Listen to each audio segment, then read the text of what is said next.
My name is Renee Morgan, and I am 38 years old. For 17 years, I was the star performer at Global Innovations, securing millions in contracts until I landed the biggest deal of my career, worth $480 million. The very next day, the CEO's son-in-law, Darren, fired me in front of the entire company. What he did not know was that I held information that would crash their stock by $2.5 billion by 6:45 the next morning. Before I continue this story, let me know where you are watching from, and hit that subscribe button if you want to see how I took back my power and taught corporate America a lesson about underestimating women like me. When I first joined Global Innovations, I was just 21 years old with nothing but a business degree and determination. I started in the mailroom, believe it or not. The company was much smaller then, only about 200 employees, but already making waves in the tech industry with innovative software solutions for major corporations. I was ambitious from day one, arriving an hour early and staying late, volunteering for projects nobody wanted, and studying our products obsessively at night. Within 3 years, I had worked my way up to account manager, handling some of our smaller clients. By year 5, I was managing major accounts and bringing in consistent revenue. At the 10-year mark, I was promoted to Director of Business Development, responsible for finding and securing new high-value partnerships. The culture at Global Innovations back then was everything a career-driven woman could hope for. Promotions were merit-based, ideas were valued regardless of who presented them, and CEO Richard Thompson was personally invested in developing talent within the company. Richard became something of a mentor to me. He recognized my drive early on and took me under his wing. "Renee," he would tell me, "your instinct for client needs is exceptional. Trust that instinct." And I did. Over the years, I secured contracts with 3 Fortune 500 companies, developed our international market strategy that expanded operations to Europe and Asia, and built a reputation as the person who could close impossible deals. My team respected me. Colleagues from other departments sought my advice. I had earned my place at the executive table through consistent results and unwavering dedication. Global Innovations was not just my employer, it was my second home, and the people there were like family. At least that is what I believed until Darren Miller arrived. Darren entered our corporate ecosystem 3 years ago, not through achievement or experience, but by marrying Richard's daughter, Sophia. Their wedding was extravagant, covered by local business magazines as the union of 2 prominent families. Within months of the wedding, Darren was hired as a strategic consultant. 6 months later, he was inexplicably promoted to Executive Vice President, a position created specifically for him. His resume was underwhelming at best. A mediocre MBA from a mid-tier school, 2 years at a consulting firm where he primarily organized corporate retreats, and a failed startup that burned through his father's investment in record time. Yet suddenly he was overseeing multiple departments, including mine. From our first meeting, I sensed trouble. "I have big plans for business development," he announced, leaning back in his chair with his feet on his desk. "The old ways of doing things are over." The old ways had doubled company revenue over the past 5 years, but Darren was not interested in facts or history. He was textbook corporate royalty.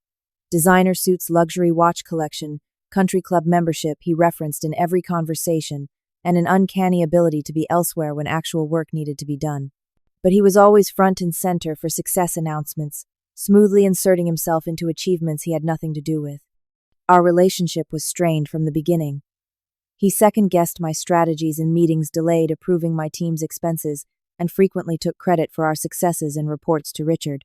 I maintained professionalism, focusing on results rather than politics, but Darren seemed to take my very competence as a personal affront.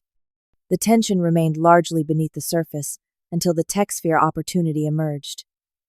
TechSphere was a rapidly growing tech giant recently flush with capital after going public.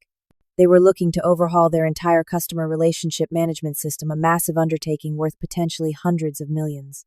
Industry insiders knew they were meeting with several companies, but the contract details were shrouded in secrecy.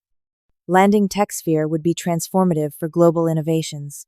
It would increase our annual revenue by nearly 30%, open doors to similar enterprise-level clients, and establish us as a top-tier provider in the industry.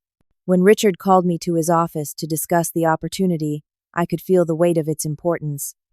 "Renee, this is the big one," Richard said, sliding a folder across his desk. TechSphere is ready to modernize their entire system. $480 million over 5 years, if we can win them over. I opened the folder, scanning the preliminary information. Their requirements are complex. Which is why I want you leading this, Richard replied. Nobody understands client needs like you do. This is your baby from start to finish. I noticed Richard glance toward his office door. Darren stood there, his expression darkening as he realized what we were discussing. He entered without knocking. TechSphere. I should be point on that, he said immediately. Richard shook his head. Renee has the experience for this level of negotiation. I am. Executive Vice President Darren countered, color rising in his face. And Renee is our top closer, Richard responded firmly. This is her project. As I left Richard's office with the TechSphere folder, Darren caught up to me in the hallway. Enjoy your little project while you can, he muttered just loud enough for me to hear. We will see who ends up with the credit when it matters. I did not realize then how prophetic those words would be, or how far Darren would go to make them come true. I approached the TechSphere contract with the thoroughness that had defined my career. My first 2 weeks were spent immersing myself in their business model, current systems, and future growth plans. I discovered they were planning an aggressive expansion into Asian markets where their existing infrastructure would collapse under the projected user load. Their primary pain points were scalability, integration with legacy systems, and security concerns that kept their executive team awake at night. Most companies would have pitched TechSphere our standard enterprise package with a few customizations. I knew that would not be enough. Instead, I assembled a small elite team to develop something revolutionary. A hybrid cloud solution with proprietary security features, specifically engineered for their planned expansion. We would need to create several components from scratch, but the resulting system would be perfectly tailored to their needs and impossible for competitors to replicate. My team worked around the clock. We converted a conference room into our war room walls, covered with flowcharts, technical specifications, and market projections. I personally interviewed TechSphere's department heads to understand their unique challenges. We built working prototypes to demonstrate key features. This was not just another contract, it was an opportunity to redefine what global innovations could deliver. While we worked, Darren was busy with his own agenda. The first sign of trouble came when my team's overtime requests were mysteriously denied. Then, our dedicated developer resources were reassigned to more pressing projects. Our testing environment server access was intermittently restricted due to security protocol updates. None of these obstacles appeared connected to Darren on paper, but the pattern was unmistakable. When I requested an additional analyst for market research, the denial email came from Darren's assistant. Executive management has determined that current resources are sufficient for project needs. The sabotage became more blatant as the presentation date approached. I discovered that my initial meeting with TechSphere's CTO had been rescheduled without my knowledge, conflicting with another unmovable client commitment. Critical market research reports I had commissioned were delivered to Darren's office instead of mine, arriving on my desk days later, with key sections mysteriously missing. Most concerning were the rumors circulating through the company. Colleagues from other departments began asking if it was true that the TechSphere pitch was in trouble. Someone had apparently suggested that my approach was too ambitious and likely to fail. These whispers always seemed to originate from people who had recently met with Darren. I might have been fighting this battle alone if not for a few key allies. Jason Cooper, our chief financial officer, had been with Global Innovations almost as long as I had. He was the first to warn me about Darren's behind-the-scenes maneuvering. He requested the financial models for your TechSphere proposal, Jason told me during a private lunch. When I asked why, he said Richard wanted him to review the numbers. I checked with Richard's assistant. Richard never asked for any review. Sarah from legal became another crucial supporter. When contract templates I needed kept getting delayed in the legal review process, she worked after hours to help me prepare the necessary documents. Someone is putting pressure on my boss to prioritize other work, she confided. I cannot prove it is Darren, but the timing is suspicious.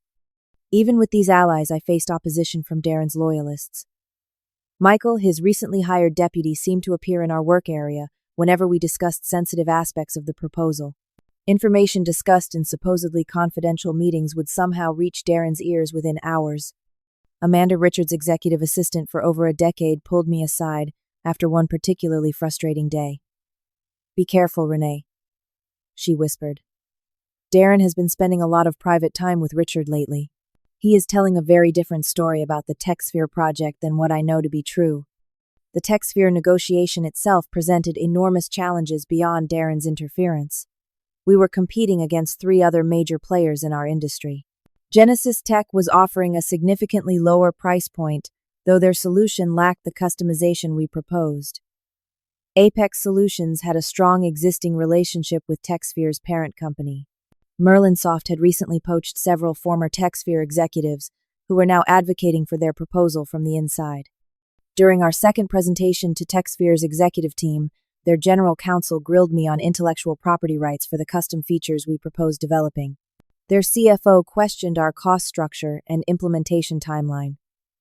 Each objection required careful navigation balancing flexibility with protecting global innovation's interests.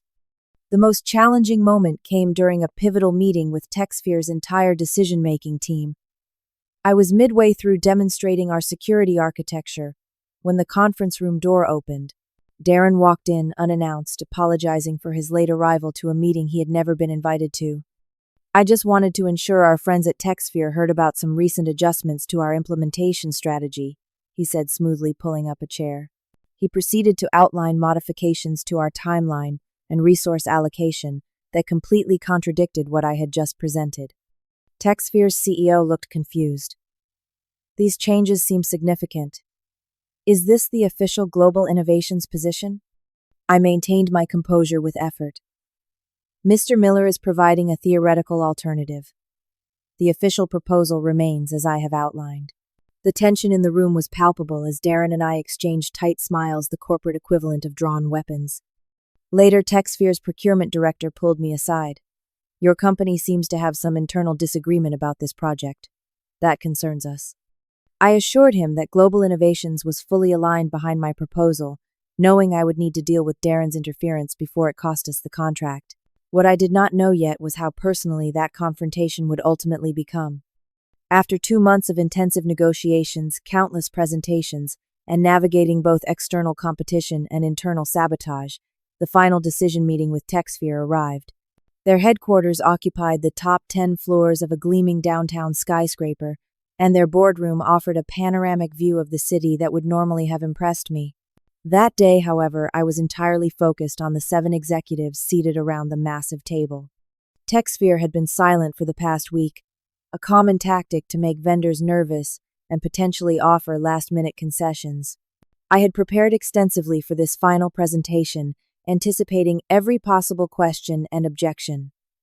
My team had created a detailed implementation roadmap and security framework that addressed all previous concerns.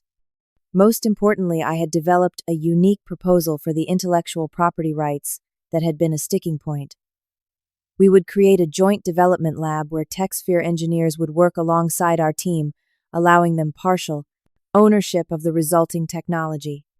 As I presented this final element, I could see TechSphere's CEO Marcus Chen lean forward slightly. Their CTO exchanged glances with their legal counsel. I maintained a confident exterior, but inside my heart was racing. This joint lab concept was risky for Global Innovations, potentially exposing some of our proprietary methods, but it demonstrated our commitment to a true partnership rather than a mere vendor relationship. When I finished, there was a moment of silence. Then Marcus stood up. "Miss Morgan, we have heard 4 excellent proposals over the past month." He paced slowly behind his chair. Each offered significant advantages. Your competitors offered more aggressive pricing. Some promised faster implementation. My stomach tightened. This sounded like the beginning of a rejection. However, Marcus continued, only Global Innovations demonstrated a fundamental understanding of what we are trying to achieve beyond the technical specifications. Your joint lab proposal shows you understand. This is not just about software, but about building TechSphere's future. He extended his hand across the table. Subject to final contract details, we would like to proceed with Global Innovations as our partner. $480 million over 5 years with potential expansion as discussed. The professional mask I had maintained throughout the negotiation process nearly slipped. This was the largest contract in global innovations history, and I had secured it despite extraordinary obstacles. I shook Marcus's hand firmly, thanking him for TechSphere's trust in our vision. As the room filled with conversation about next steps, I allowed myself a brief moment of pure satisfaction. Against all odds, we had won. The news spread through global innovations like wildfire. By the time I returned to our offices, the entire building seemed to be buzzing with excitement. Colleagues I barely knew stopped to congratulate me. My team members were being treated like celebrities in the break room. Even the normally reserved accounting department had broken out champagne. Richard called an impromptu company gathering in the main atrium. Standing on the central staircase, he announced the TechSphere contract to thunderous applause. I stood uncomfortably beside him as he praised my leadership and vision. "This is what excellence looks like," he proclaimed, his hand on my shoulder. Renee Morgan represents the very best of global innovations. The company's stock jumped 11% that afternoon as the news hit the financial markets. Analysts immediately upgraded our rating, predicting the TechSphere partnership would position global innovations for significant long-term growth. My email inbox flooded with congratulatory messages from industry contacts, some containing thinly veiled job offers. Through it all, Darren maintained a strained smile. He shook my hand firmly in front of Richard, offering loud congratulations. "Incredible work, Renee. The company owes you a debt of gratitude." But his eyes were cold, calculating. When Richard turned away, Darren's smile vanished instantly. He whispered, "Enjoy your moment in the sun," before walking away to join a group of executives. That evening, Global Innovations hosted a celebration dinner at La Maison, the most exclusive restaurant in the city. Nearly 50 people attended, including my entire team, key executives, and board members. The private dining room was decorated with flowers and custom signage, celebrating the TechSphere partnership. Richard gave another speech, raising a toast to the beginning of a new era for our company.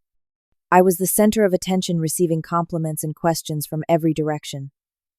Several board members who had barely acknowledged me in previous meetings now sought my insights on future growth opportunities. The head of human resources hinted at exciting changes to my role in the coming weeks. It felt like the culmination of 17 years of hard work, the moment when my contributions were finally being fully recognized. Midway through the evening, I noticed Darren step out to take a phone call. He returned, looking oddly satisfied, and whispered something to Richard. Shortly afterward, Richard excused himself as well. Neither returned to the celebration for over 30 minutes. When Richard finally reappeared, he seemed distracted, avoiding eye contact with me for the remainder of the evening. As the dinner wound down, Jason pulled me aside near the coat check. "Something's happening," he warned, keeping his voice low. Darren called an executive committee meeting for tomorrow morning, 7:30 before normal hours. My assistant only told me because she knew I would want to prepare. "What's the agenda?" I asked, suddenly alert despite the champagne. "That's the thing," Jason replied, looking troubled. "It's listed as TechSphere contract leadership, but my name isn't on the attendance list." "Neither is yours." "That doesn't make sense. I'm leading the TechSphere implementation." Jason's expression was grim. "Exactly. And Darren spent 20 minutes alone with Richard tonight." As I collected my coat, I noticed several executives glancing in my direction, then quickly looking away when I met their eyes. The celebration that had felt so triumphant now seemed tinged with something ominous. My phone buzzed with a company email: "Mandatory all-hands meeting tomorrow, 9 a.m., main conference center." The message was signed by Darren, not Richard. As I stepped into the taxi, the glow of victory was replaced by a distinct feeling of impending trouble. I had been in corporate America long enough to recognize the signs. Something was being orchestrated behind the scenes, and somehow, despite bringing in the biggest contract in company history, I was not being included in the conversation about its future. The next morning, I arrived at the office earlier than usual, hoping to speak with Richard before the all-hands meeting.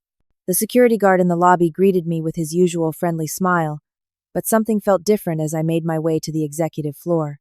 The hallways were unusually quiet, with small groups of employees huddled in whispered conversation that stopped abruptly when they noticed me approaching. Richard's office was dark, his assistant Amanda nowhere to be found. I sent him a text asking for a few minutes of his time but received no response. This was unusual. Richard had always been accessible, especially to his leadership team. I tried calling Jason but was directed to voicemail. The executive conference room doors were closed, the windows frosted for privacy, but I could see silhouettes of several people gesturing animatedly inside. By 8:45, employees began filing toward the main conference center, a large space typically used for quarterly updates and holiday parties. I joined the stream of people nodding at familiar faces that seemed unusually solemn this morning. The room filled quickly, but the front row of seats normally reserved for executives remained conspicuously empty. I hesitated, then took my usual place among them, acutely aware of the eyes watching me. At precisely 9 o'clock, the side door opened. Darren entered, followed by several board members and executives, including Jason, who avoided meeting my gaze. Richard was noticeably absent. The room fell silent as Darren took the center position at the front, adjusting the microphone with deliberate movements. He was impeccably dressed in a custom charcoal suit, his expression serious but with an underlying current of satisfaction that sent a chill down my spine. "Good morning, everyone," he began, his voice echoing through the silent room. "Thank you for adjusting your schedules for this important meeting. As you know, Global Innovations secured the TechSphere contract yesterday, a significant achievement for our company." Scattered applause began, but quickly died as Darren raised his hand. While this represents an incredible opportunity, it also brings significant responsibility. As Executive Vice President, it is my duty to ensure that all our client relationships are built on solid foundations of trust and transparency. His gaze fixed directly on me. Unfortunately, it has come to leadership's attention that the TechSphere negotiation process involved several serious breaches of company protocol and potentially damaging misrepresentations. A murmur ran through the audience. I sat perfectly still, my mind racing to understand what accusation was coming. Darren clicked a remote, and the large screen behind him displayed what appeared to be an email from my account to TechSphere's CTO. This communication, sent without proper approval, channels commits Global Innovations to development timelines that our engineering team has explicitly stated are impossible to meet. Darren continued, highlighting a paragraph that had been subtly but significantly altered from what I had actually written. He clicked again, showing another document. "Additionally, we have evidence that certain capabilities were promised to TechSphere that directly conflict with our existing contractual obligations to other clients, creating significant legal exposure for the company."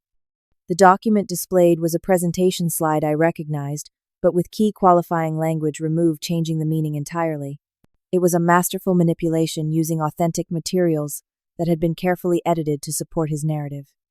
"Most concerning," Darren continued, his voice dropping to convey grave concern. "We have reason to believe that pricing concessions were offered without financial modeling or approval, potentially rendering the entire contract unprofitable." This was an outright lie. Jason had personally approved every aspect of the pricing structure. I looked toward him, but he was staring at the floor, his expression unreadable. I began to stand, intending to challenge these fabrications, but Darren raised his voice slightly. "I want to be clear that these actions represent a fundamental breach of trust and our corporate values. The executive committee met this morning and unanimously determined that immediate action is required to protect the company's interests." The room was completely silent now, hundreds of eyes moving between Darren and me. I remained half standing, frozen in disbelief at what was unfolding. Darren's voice hardened as he delivered the final blow. "Renee Morgan, your employment with Global Innovations is terminated effective immediately." The shock that ran through the room was palpable. Several people gasped audibly. My assistant, seated a few rows back, covered her mouth with her hand. I slowly straightened to my full height, my mind struggling to process the surreal moment. Darren was not finished. His face twisted into a sneer as he pointed directly at me. "Pack your things and get out," he said, each word deliberate and cutting. "Security will escort you to collect your personal belongings." The humiliation was absolute. 17 years of dedicated service, countless weekends, sacrificed relationships, postponed or abandoned for the sake of the company, all erased in a moment of calculated cruelty. Every face in the room was turned toward me, expressions ranging from shock to pity to uncomfortable embarrassment. A few loyal team members looked outraged, but nobody spoke up. Nobody challenged Darren, or asked for my side of the story. I stood perfectly still, fighting to maintain my composure. My instinct was to defend myself, to expose Darren's lies and manipulations on the spot. But some deeper wisdom held me back. This ambush had been carefully orchestrated. Without Richard present, without access to the original documents, to disprove the altered versions, any protest would appear as desperate denial. So I simply gathered my notepad and pen, straightened my jacket, and walked with measured steps toward the exit. The crowd parted silently. Colleagues I had worked alongside for years, suddenly unable to meet my eyes. Darren watched my retreat with barely concealed triumph, secure in his victory, as the CEO's son-in-law, untouchable through family connection rather than merit. A security guard waited outside the conference room, clearly uncomfortable with his assignment. "I am sorry, Miss Morgan," he mumbled, as he followed me to my office. "I am just doing what they told me." My office, where I had spent thousands of hours building global innovations business, now felt like a foreign space. Under the guard's watchful eye, I mechanically collected photos, awards, and a few personal items fitting 17 years into a single cardboard box. My computer access had already been revoked. The nameplate on my door had already been removed. The systematic erasure of my contribution was swift and thorough. As I walked through the open office area, toward the elevator, conversation stopped. Some colleagues pretended to be absorbed in their screens to avoid the awkwardness. Others offered small gestures of support, a sad smile, a brief touch on the arm, a whispered, "This is not right." But no one openly challenged what had happened. Fear is a powerful silencer in corporate environments, and Darren had just demonstrated the consequences of crossing him. The elevator doors closed on my career at Global Innovations. As I descended to the lobby, my shock began transforming into something else. A cold clarity that would soon fuel what came next. In the parking garage, I placed the box in my trunk and sat in my car, momentarily overwhelmed by the magnitude of the injustice. My phone buzzed with a text from Jason. This was all Darren. "Richard does not even know. He is out of town until tomorrow. This is about the contract credit. And Darren convincing the board you are a liability. Call me when you can talk safely." I started my car but did not immediately drive away. Instead, I opened my personal laptop and connected to my private email. There, in a folder labeled Insurance Policy, was information. Darren had no idea I possessed details about the TechSphere contract that only I fully understood. In his eagerness to claim my achievement and eliminate a threat to his position, he had made a catastrophic miscalculation. By firing me, he had removed the only person who could navigate certain critical aspects of the TechSphere implementation. What would happen if TechSphere discovered this gap in understanding? What would happen to Global Innovations stock if the market learned that the celebrated contract might be in jeopardy? As I finally drove away from the building that had been my professional home for nearly 2 decades, I was not defeated. I was calculating. Darren had chosen the battlefield. He had fired the first shot. But he had no idea that the war was just beginning, or that by this time tomorrow he would understand exactly who he had crossed. The drive home passed in a blur of conflicting emotions. Shock gave way to grief, grief to anger, anger to a deep sense of betrayal. 17 years of loyalty had culminated in public humiliation. The company I had helped build had discarded me based on deliberate lies. Colleagues I considered friends had sat silently as my reputation was destroyed. I pulled into my driveway and carried the pathetic box of office belongings inside. My home felt unnaturally quiet in the middle of a workday. I placed the box on my kitchen counter and stared at it, the physical manifestation of how quickly a career could be reduced to nothing. For a moment, the weight of everything threatened to overwhelm me. I sank onto a bar stool and allowed myself 10 minutes of genuine, unrestrained emotion, tears streaming down my face. Then I set a timer on my phone. 10 minutes, no more. When it buzzed, I wiped my face, straightened my shoulders, and opened my laptop. This was not the end of my story. Darren had made a critical error, and I was about to make him understand the consequences. Throughout the TechSphere negotiation process, I had maintained meticulous records. Every email presentation and contract draft was archived in my personal storage, including versions that would directly contradict the altered documents Darren had presented. But more importantly, I possessed information about a confidential addendum to the contract that only Marcus Chen, TechSphere's CEO, and I fully understood.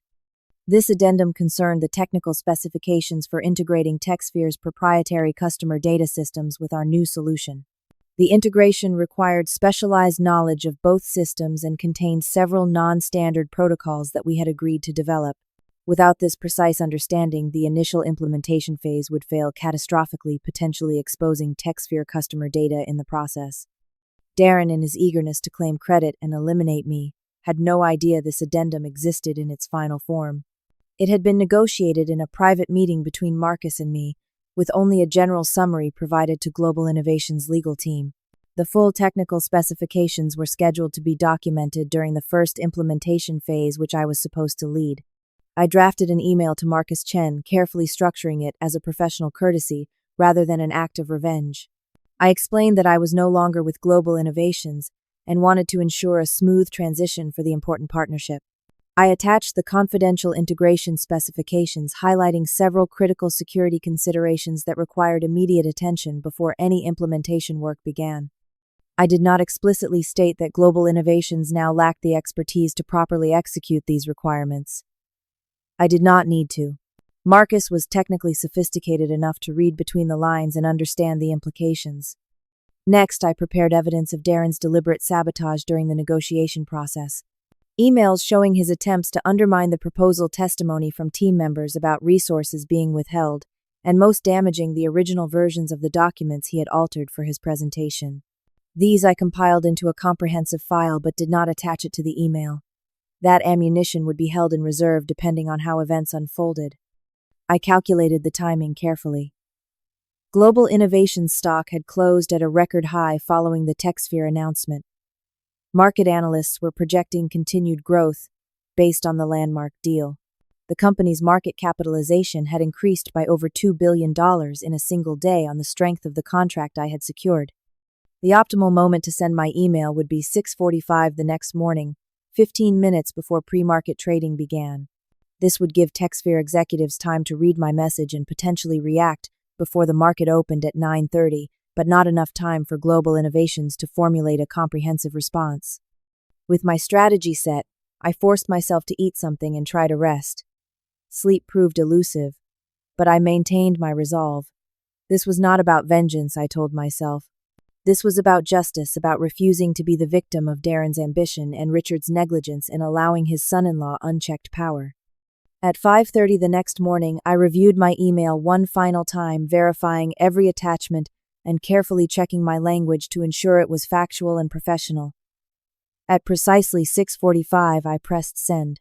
The message departed my outbox, carrying with it the potential to reshape the future of Global Innovations and everyone involved in my termination. The response was faster than even I had anticipated. At 6:52, my phone rang with a California number. Marcus Chen himself calling from TechSphere headquarters. "Renee," he began without preamble, "I just received your email. What exactly is happening at Global Innovations?" I kept my tone measured and factual. I wanted to ensure you had the critical integration specifications before any implementation begins. As I mentioned, I am no longer with the company as of yesterday. "Yes, that is the concerning part," Marcus replied, his voice tense. "The person who architected this entire solution is suddenly gone with no transition plan the day after we sign. And these integration points you have highlighted, they are fundamental to our data security model." "I agree they are critical," I responded neutrally. "I just wanted to make sure they were not overlooked in any transition." Marcus was silent for a moment. "This raises serious concerns about Global Innovations' ability to deliver what was promised. Our board will need to reevaluate our position immediately." By 7:15, TechSphere's legal team had sent formal notice to Global Innovations requesting an emergency meeting regarding material concerns about implementation capabilities. By 7:30, TechSphere issued a press release stating they were reviewing certain aspects of the recently announced partnership with Global Innovations following organizational changes that may impact delivery capabilities. The carefully worded statement was devastating in its implications. Financial news outlets immediately picked up the story with headlines questioning the stability of the landmark deal. The stage was set for exactly the market reaction I had anticipated. The opening bell on Wall Street had barely finished ringing when Global Innovations stock began its precipitous fall. Pre-market trading had already pushed the price down 7% based on TechSphere's press release. Once regular trading began, the decline accelerated as institutional investors rushed to limit their exposure to what was quickly being labeled a partnership in jeopardy. Financial analysts who had enthusiastically upgraded the stock just yesterday were now issuing cautious hold recommendations, citing concerns about execution risk. CNBC featured a panel discussion on the TechSphere deal uncertainty, with one commentator noting, "When a client issues this type of statement one day after signing, something has gone seriously wrong behind the scenes." By 10:30, Global Innovations stock had plummeted 23%. The company had lost approximately $2.5 billion in market value in the first hour of trading alone. Trading volume was more than 10 times the daily average as major shareholders offloaded positions and short sellers circled like sharks sensing blood in the water. I watched the financial news coverage from my living room, feeling a complex mixture of vindication and regret. I had not wanted to damage the company that had been my professional home for so long, or hurt the livelihoods of former colleagues who had nothing to do with Darren's actions. But the swift market reaction demonstrated how valuable my contribution had truly been, and how reckless Darren had been in removing me without understanding the full scope of the TechSphere relationship. At 7:34, my phone rang. The screen displayed Richard Thompson's personal number. I took a deep breath and answered. "What the hell is going on, Renee?" Richard's voice was thunderous panic, bleeding through his usual controlled demeanor. "Do you even know who you fired?" The question hung in the air for a moment before I responded, my voice calm and professional. "I believe that is my line, Richard. I did not fire anyone.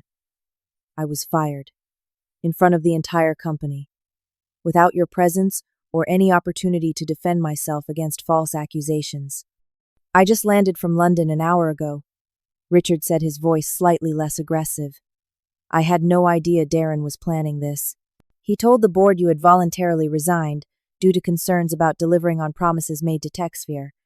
"That is a complete fabrication," I replied.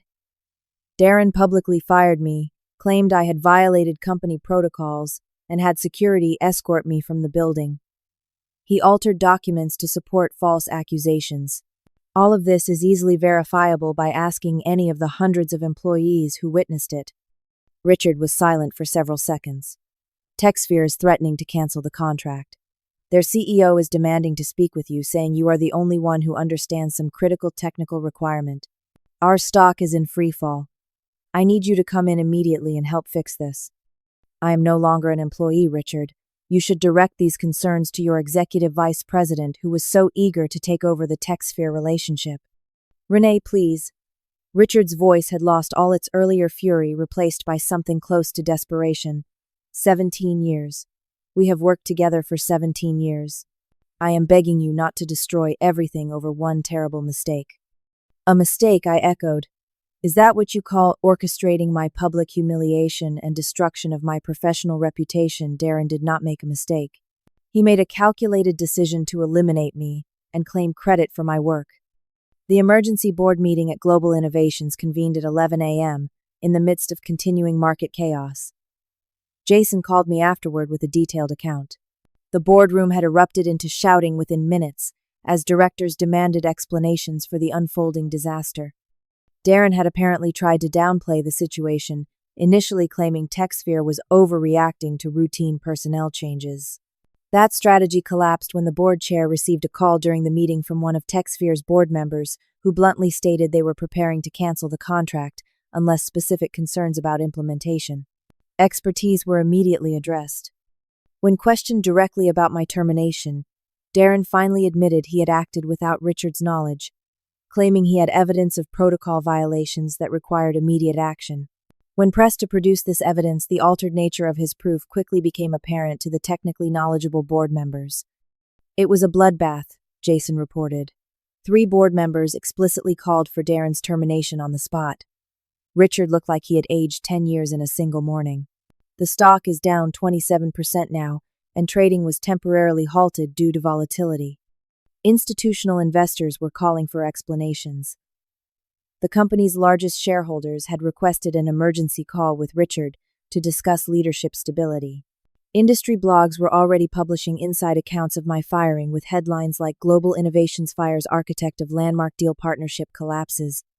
TechSphere's ultimatum arrived via formal letter at 1 p.m. They would proceed with the contract under one condition: only Renee Morgan must be directly involved in the implementation. Without this assurance, they would exercise their right to terminate the agreement within the 24-hour cooling-off period specified in the contract terms. At 3:15 p.m., Richard Thompson's black Tesla pulled into my driveway.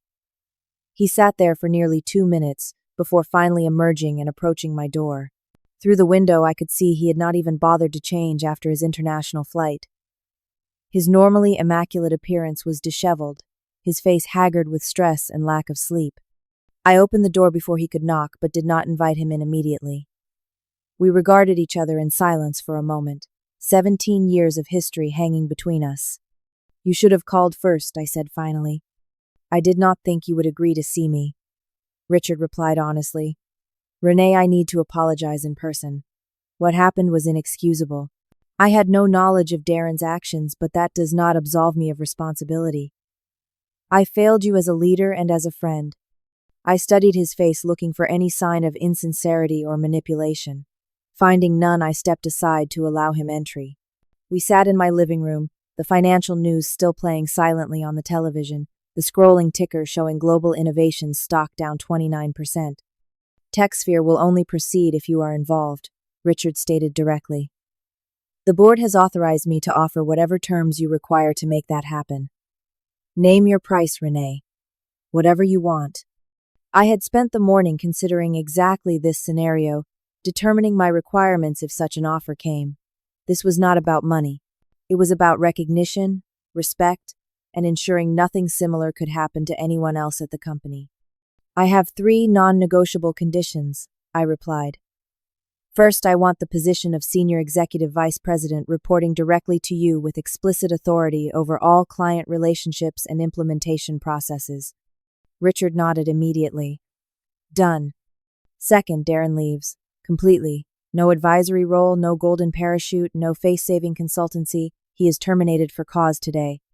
Richard's expression tightened at this family politics, clearly warring with business necessity. After a moment, he nodded again. "The board has already demanded this. It will be done." Third, a public statement to the entire company and our clients explaining exactly what happened. The truth, not some sanitized corporate version. My reputation was destroyed publicly. It needs to be restored the same way. That will be complicated from a legal standpoint. Richard began, then stopped as he saw my expression. "But we will find a way to make it happen." "Is there anything else?" "Yes," I added. "I want a complete restructuring of the executive team approval processes to ensure no single person can ever take unilateral action like this again. And I want to personally lead that restructuring." Richard extended his hand. "You have my word on all counts. Will you come back and help us save this company?"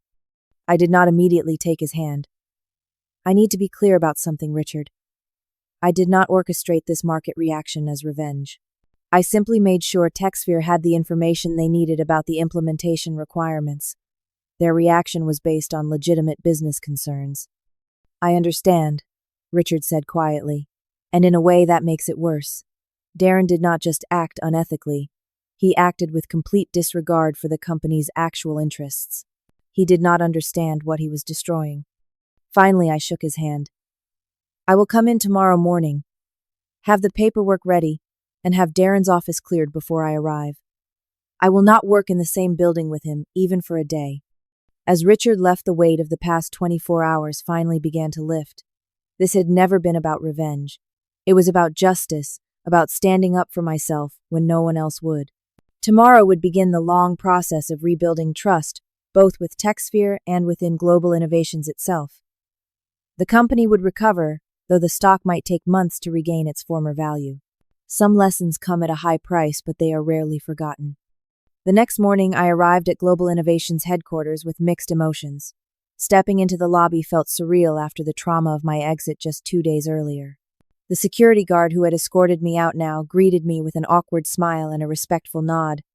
"Welcome back, Miss Morgan. Mr. Thompson is waiting for you in the conference room." The walk through the open office was a stark contrast to my previous departure. Colleagues openly smiled, some applauding softly as I passed. Word had clearly spread about my return and its circumstances. I kept my expression neutral but acknowledged their support with small nods. This was not a victory lap. It was the beginning of a difficult rebuilding process.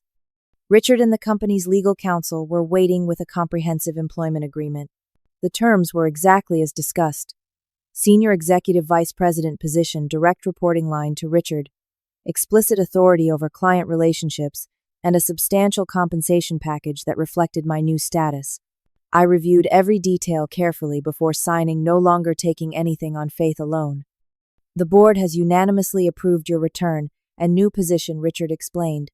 "They also endorsed all the structural changes you proposed. We have already begun implementing the new approval processes for executive decisions." "And Darren?" I asked directly. Richard's expression tightened slightly. "His termination papers were processed yesterday afternoon. He has been removed from all company systems and accounts. Security escorted him from the building." "Did he leave quietly?" I couldn't help asking, remembering my own humiliating exit. "Not entirely," Richard admitted. "There was some shouting threats of litigation. But given the circumstances and evidence, he ultimately had no leverage." The irony was not lost on either of us. Darren had engineered my public disgrace only to face a similar fate himself 2 days later. The difference was that his removal was based on documented misconduct while mine had been built on fabrications. My first official act was addressing the company. At 11 a.m., all employees gathered in the same conference center where I had been fired.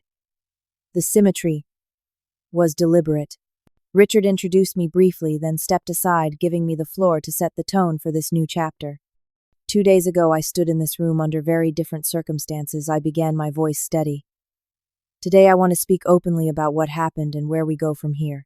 Transparency will be the foundation of my leadership approach. I explained the facts without embellishment. Darren's unauthorized decision to terminate me, the altered documents used to justify it, and the subsequent market consequences when TechSphere realized their key contact had been removed without transition. I did not demonize Darren but focused on the systemic failures that had allowed one person to take such destructive unilateral action. "The past 48 hours have been painful for everyone connected to global innovations," I continued. "Our stock value suffered, our reputation was questioned, and many of you worried about the company's future. I want to assure you that the TechSphere partnership remains intact. We will deliver everything we promised, and this temporary setback will ultimately make us stronger." I outlined the new structural changes, distributed approval authority for major decisions, enhanced communication protocols between departments, and a renewed emphasis on merit-based advancement rather than personal connections. "My door will always be open," I concluded. "Your ideas, concerns, and observations matter. We succeed together or not at all." The response was overwhelming. The applause lasted nearly a minute, with many employees standing. Later that day, an all-company email from Richard formally apologized for the serious lapse in leadership judgment and reinforced my authority in my new role. By market close, our stock had recovered 7% from its low point, the first step in what would be a long climb back. My reconciliation with the wider company was far easier than my personal journey. Despite the professional vindication, the emotional wounds ran deep. Trust once broken does not heal overnight. For weeks, I found myself documenting every conversation, saving every email, preparing for another betrayal that part of me still expected to come. My relationship with Richard remained complicated. He had failed to protect me after 17 years of loyalty, allowing his son-in-law to accumulate dangerous levels of unchecked power. Though he had ultimately made amends, the fundamental breach of trust lingered between us.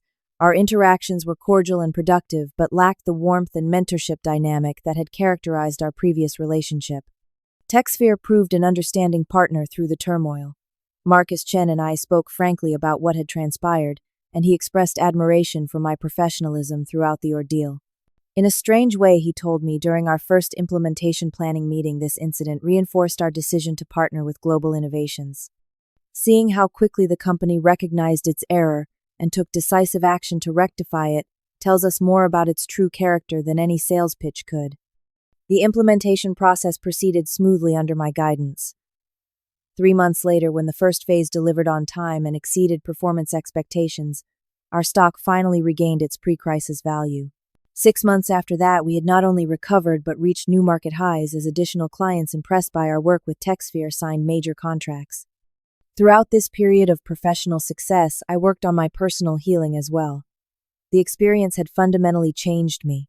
The betrayal and public humiliation had cracked something open inside me, forcing me to confront difficult questions about my identity, self-worth, and priorities. For too long, I had defined myself primarily through my corporate achievements. The swift erasure of 17 years of contribution had revealed the fragility of that foundation. Gradually, I rebuilt a more balanced life, reconnecting with friends I had neglected, developing interests outside work, and establishing boundaries that protected my well-being.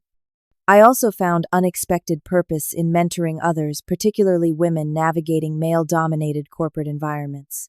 My experience became a powerful teaching tool, and I began hosting monthly lunches for promising employees from all departments. Your value is intrinsic, I would tell them. It exists independently of any title, role, or company recognition. Never forget that. 1 year after the tumultuous events that had nearly derailed my career, I stood on a different stage accepting the Industry Leadership Award at our sector's annual conference. Looking out at the audience, I saw Richard, our relationship slowly healing through shared success and time. I saw my team members whose loyalty had never wavered.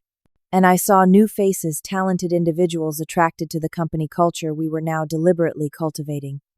This recognition belongs to everyone at Global Innovations, I said during my acceptance speech. But it also represents something more universal. It stands for resilience in the face of injustice, for the courage to stand up for yourself when it would be easier to walk away, for the wisdom to distinguish between revenge and righteous self-advocacy. I paused, gathering my thoughts for the conclusion. The business world often celebrates power but rarely examines how that power is used. True leadership is not about titles or authority.